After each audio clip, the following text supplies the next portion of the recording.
Hello and welcome to Lost in Sci-Fi and Fantasy. I'm your host Leo, and today we're talking about the video game Stray, the lovely little game where you play as a cat.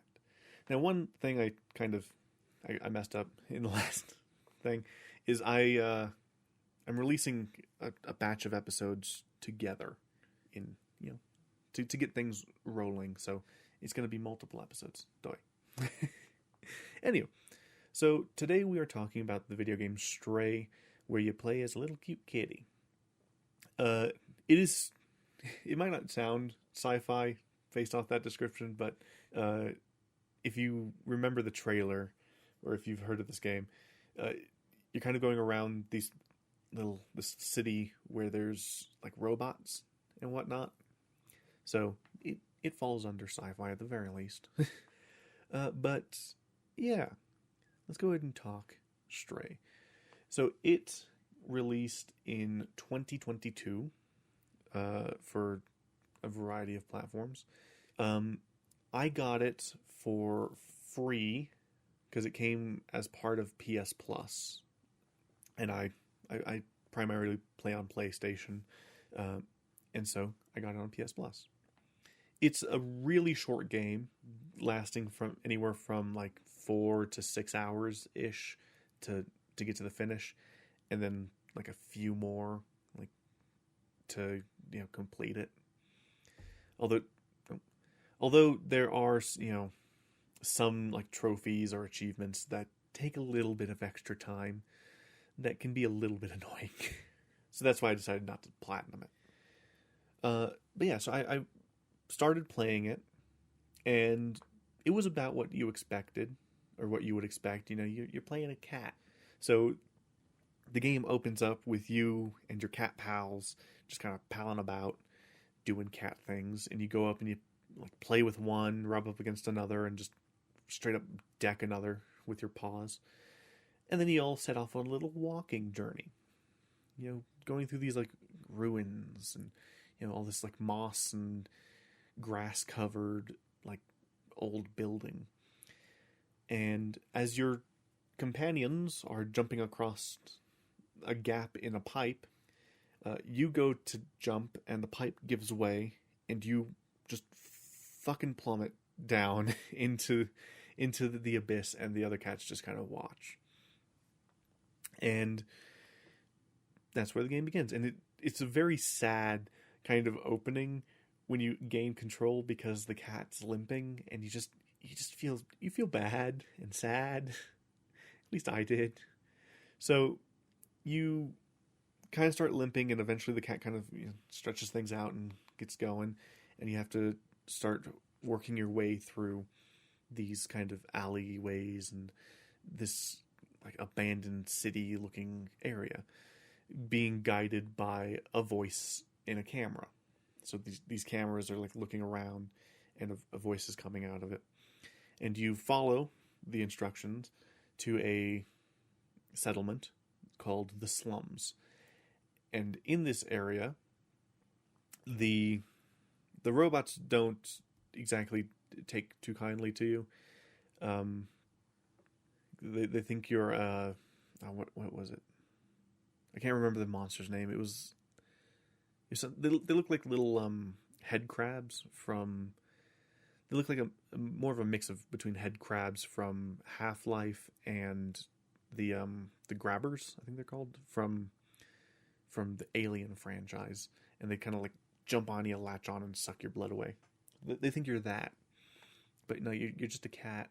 Once they deem you not a harm, they're cool. But first, you follow the voice to get to this like room where it has you get the little droid body and whatnot, and it gets you a harness. It puts a harness on you so that it can charge itself.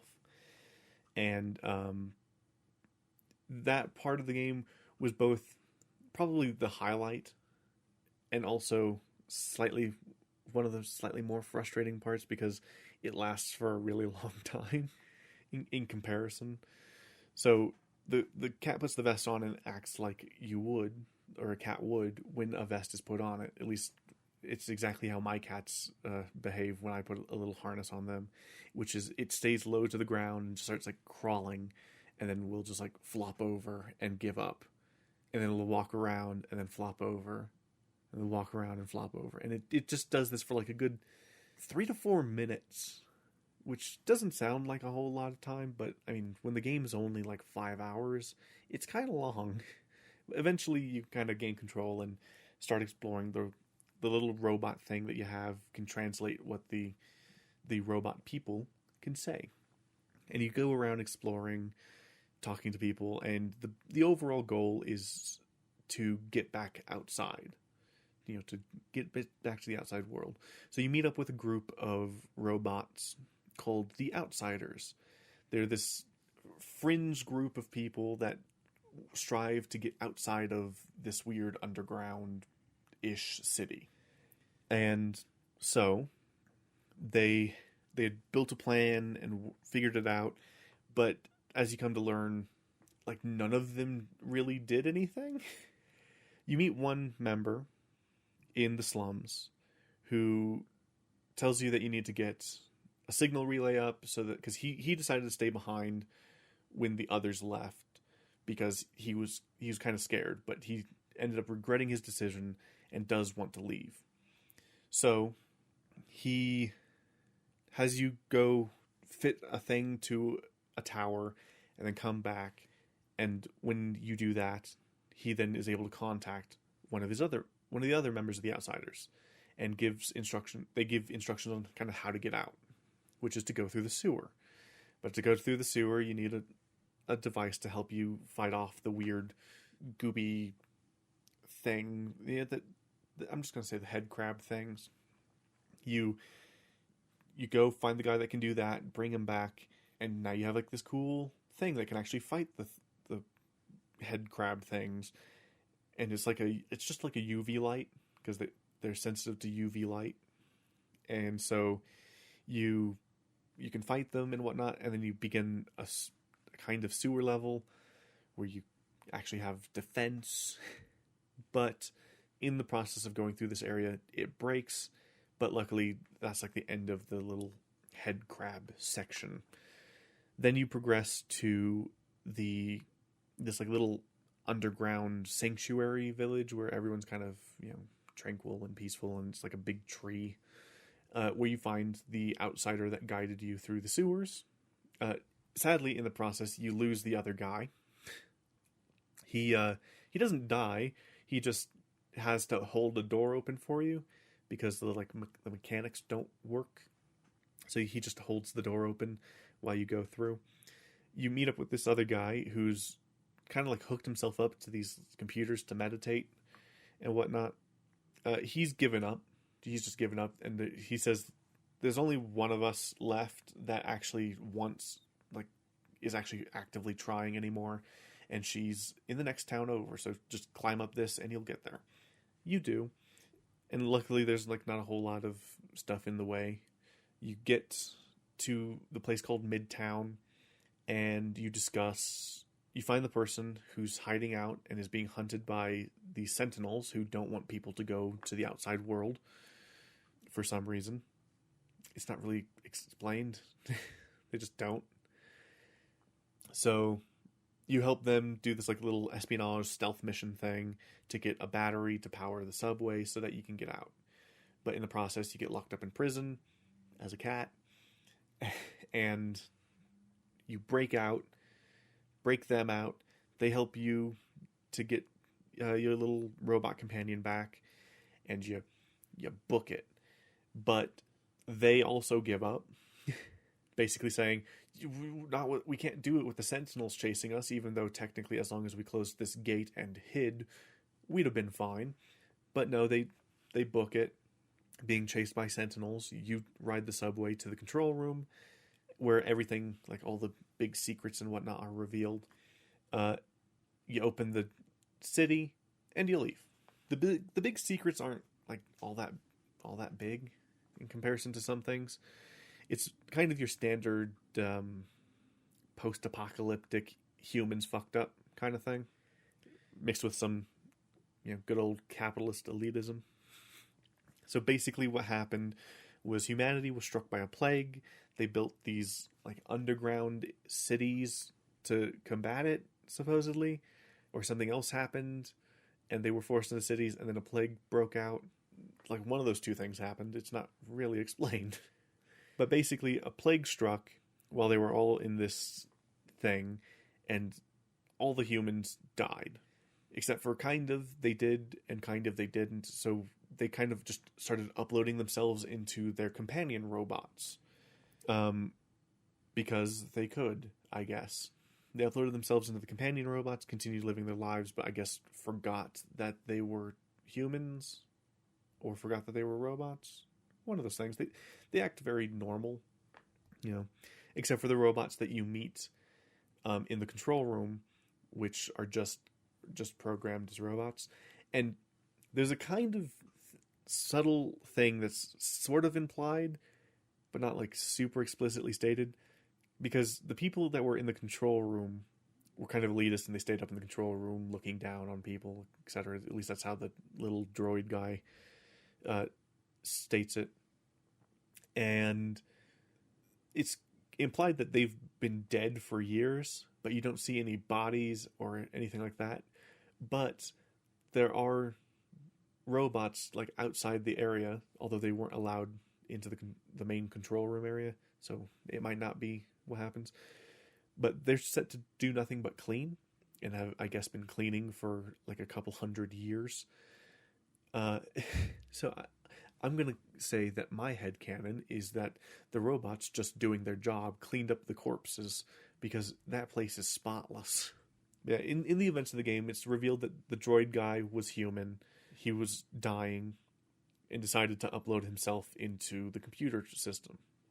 But unlike, I'm guessing, most people that decided to upload themselves into things, he just got trapped in the system, while most people actually, made it to their companion robots. He had to deal with being put in like this little toy drone thing that got strapped to a cat. Swings and roundabouts. It's the roll of the dice. Sometimes you get put into your companion robot. Sometimes you are stuck in the computer system for hundreds of years and have to wait for a cat to get you out. The end game situation where you wait for a random rat to push a button. Anywho, the gameplay for the game is fairly simple. You can walk around, run, jumping is left to contextual prompts as you get up to the edge of something. There's a dedicated meow button, so A+, 10 out of 10 game of the year right there. But most of the game kind of boils down to flee, run away from the thing. The little robot has a flashlight that eventually becomes the UV light that you can use to actually defend yourself against the goopy head crab monster things. But it's so short-lived that it feels pointless. Then, during the Sentinel sections, you're supposed to... It's like a stealth mode where you can see where they're looking. Kind of Metal Gear Solid-esque. Where you can see where the beam is, how much they can see, and you can simply skirt around it. And there's these cardboard boxes that you could jump into if you get spotted that would, I'm guessing, protect you. You don't really need them. They're put everywhere in these sections, but they're kind of unnecessary. You don't need them. Because you can easily either stealth or outrun the sentries. Then there is a slightly clever thing that they do with it, but again, it's super short-lived. Where in the prison, as you're getting right at the end of the section, you have to get their attention, draw them into a cell, and then close the door as you leave. As a kind of like fast-paced, trying to lock them in the cell. That's neat. You do it 2 times, and then it's done. It's a kind of sad. Like, they give you these kind of satisfying things to do, and then you don't do it much. It's just kind of given and then taken away, or it ends, or it's not terribly satisfying there. But I will say that overall the game is just about everything I expected it to be. I mean, it's a little bit less, because I was kind of expecting it to just be a cat game. Like, you're just a cat wandering around, but instead they added a slightly deeper humans are bad plot. And it's like a very weak one. Like, that is, it barely touches anything and doesn't really affect the cat. Which, it reminds me of the zero punctuation thing where, it's just a cat dead-faced. Like, yeah. Because in the end, your little droid guy sacrifices himself to help open the city, to bring light and, like, just open it. It's been closed forever, but the existence of this cat is proof that, well, it's fine. The outside's fine. All the companions are probably people. Maybe. And it's all good. So, open the city. The little droid guy dies. The cat, in solidarity, kind of curls up next to it and sleeps. And then the droid guy becomes a sleep point, because throughout the game there's these like little contextual prompts to where you can just do cat stuff. So you can scratch up a carpet, scratch up a wall. You can lay down and sleep. And one of the trophies is to lay down and sleep for an hour. So that's fun.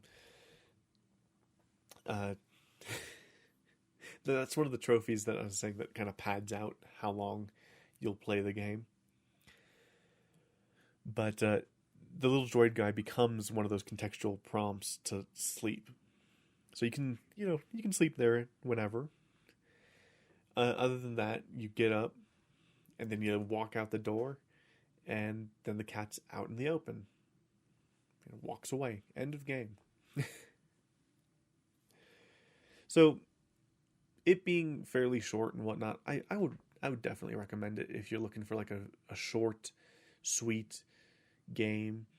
It has moments of tension, but that's mostly because some of these sections are slightly weighted to be just enough for you to get through. Because some of these, there's like 3 to 5 running sections where you just have to book it through an area where all these like the little head crab things keep like spawning out, and you have to book it. And sometimes it is by the narrowest margin that you get through. And I think that was kind of how they decided to like pad out the difficulty, was to just pump enemies into this area so that it would just be by the narrowest of margin. Because when they latch on to you, it like slows you down and you're almost certain to just die. Because you can shake them off, but it's extremely difficult to do. I had so much trouble doing that.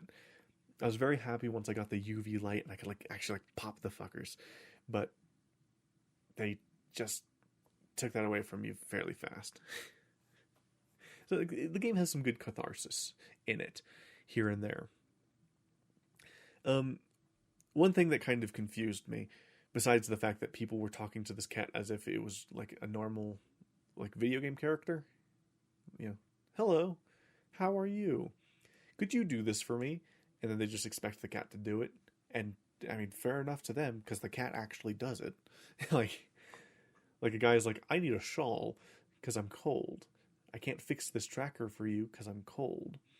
So you go and ask an old woman robot, like, could you knit the guy? Well, she pretty much looks at you and is like, I want to knit you a shawl, but before I do that, I need some wire.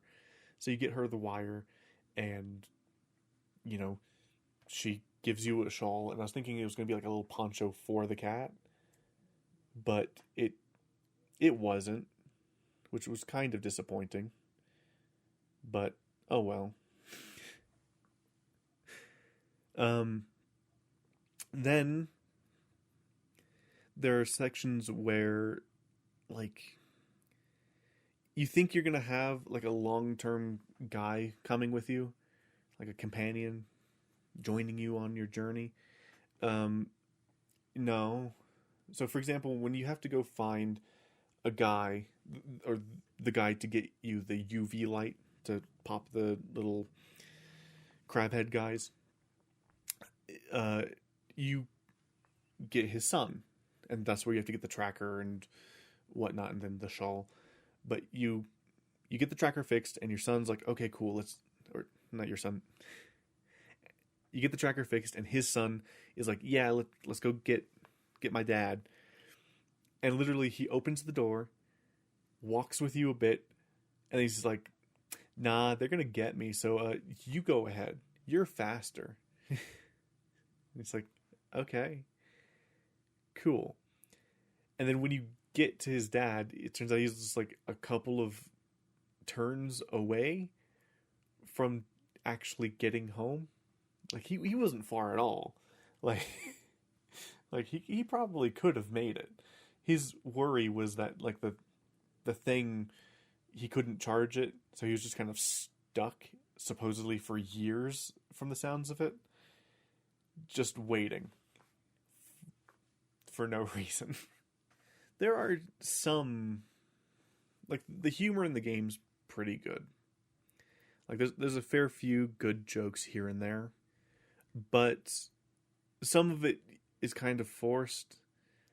For example, I mean, to be fair, it's completely optional side stuff that you probably wouldn't notice, except for one thing where the guy who's making the UV light says that it runs on 1.21 gigawatts, and he looks like Doc Brown from Back to the Future. It's like, okay, sure. Then you come across a guy that you don't necessarily need to talk to at all, ever. So it's hidden, but he says that he ran a bar, like the most successful bar, until he took a screwdriver to the knee, and he hasn't been able to run a bar since. Which is obviously a reference to the Skyrim joke, the guy that took the arrow to the knee and could no longer be an adventurer. Which is like, okay, but how, what does that have to do with this? Like, it makes sense in Skyrim, because in Skyrim, you're an adventurer, and the guy's jealous. He's like, I used to be like you, but then I took an injury, and now I have to do this, smaller thing. Where this guy, he used to be a bartender, took a screwdriver to the knee, and now he just is sad and does nothing. It's really sad, actually. Yeah.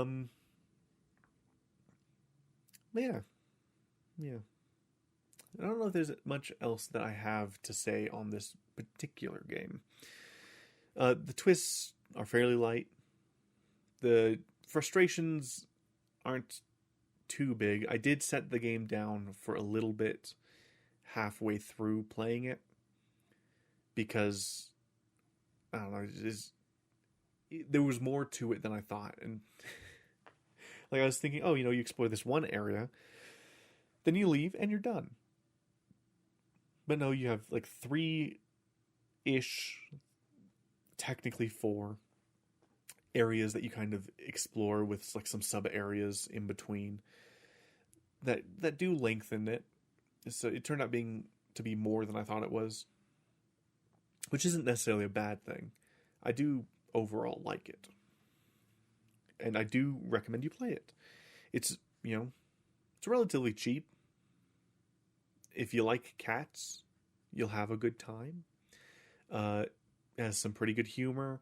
The robots are fun and cute. There's no real, like, enemy to speak of. Like, in Midtown, the sentries are kind of suggested to be the big enemy, but they're not really. Like, they made it seem like there's like this big mega corporation like cracking down and whatnot, kind of Blade Runner-esque, but it's just these like little floating sentries. Like, no one's really controlling them. I'm guessing before it used to be like the control room would control them, and they've just been kind of running on autopilot, keeping people from leaving. But it's weird. And the thing that I also don't fully get is when you open the roof, the sunlight comes in, and there's like this beautiful cutscene as the sun's opening it, and the game looks beautiful, by the way. I will say that it looks beautiful. As the sun's coming out and you're able to finally see this landscape with some like light, the little head crab guys pop, which is nice. It's like, oh yeah, that makes sense, because he theorized that the sunlight or UV light would kill them, which was proven when he made his thing. And then when the sun came out, they popped. The thing that doesn't fully make sense, though I guess if you dig a little bit deeper, it kind of does, is that when the sunlight hits the sentries, they also die, which you would think wouldn't be the case.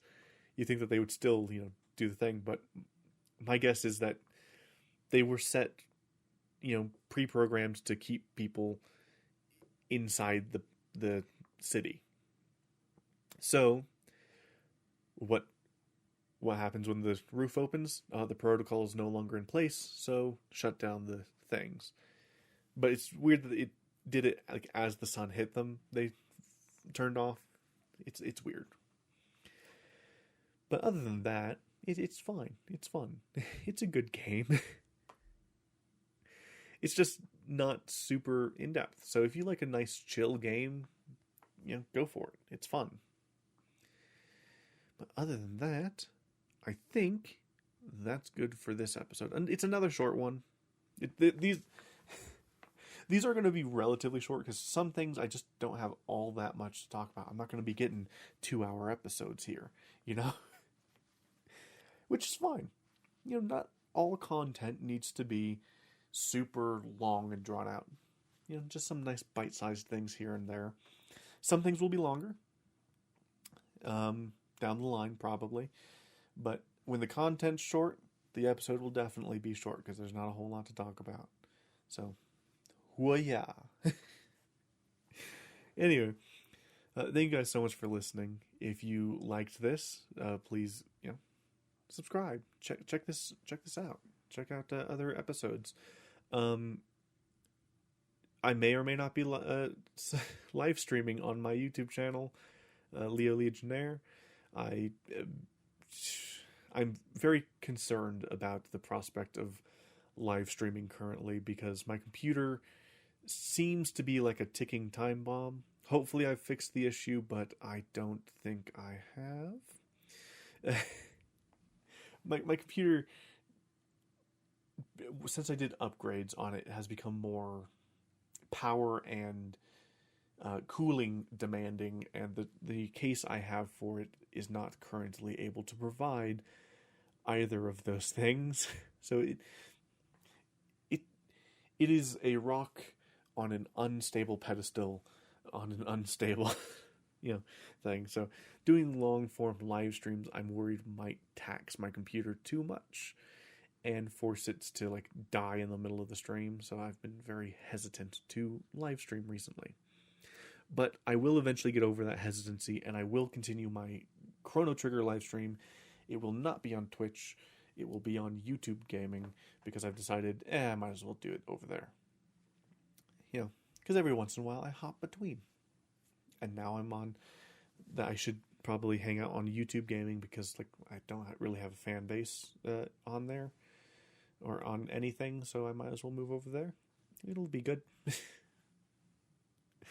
But yeah, other than that, I will probably maybe kind of sort of be doing stuff, posting like if you want to know when this stuff's going to go up, check the Twitter, Lost in Sci-Fi and Fantasy. If you have topic suggestions, like something you want me to check out, or